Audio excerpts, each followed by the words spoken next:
ততক্ষণ অবজারভেশন মানে ভোট গণনা করতে তো অনেক দেরি হচ্ছে, এটা তো একটা প্রাইমারি অবজারভেশন। আর স্টুডেন্টরা সবাই এলইডি স্ক্রিনের সামনে দাঁড়িয়েছে, ভোট গণনা দেখছে, আরও সময় লাগবে হয়তো। আমার মনে হচ্ছে যে আরও একটু তাড়াতাড়ি হলে ভালোই, তো জিনিসটা কেন জানি একটু সন্দেহ তৈরি করছে।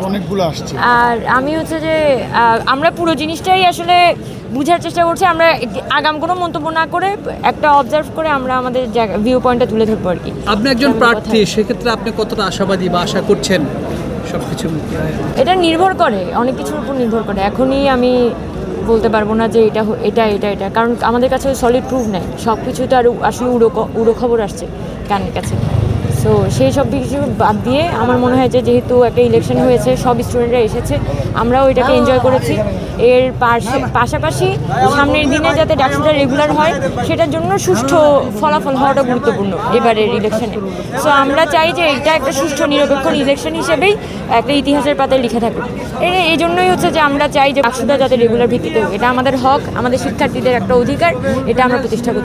এখনও আমরা কোনো সিদ্ধান্ত জানাচ্ছি না, যেহেতু সবাই আসছে, ভোট করছে, স্টুডেন্টদের মধ্যেও একটা কনফিউশন ছড়িয়ে গিয়েছে। সো আমরা আগামগুলো মন্তব্য করবো না, আমরা অবজার্ভ করবো।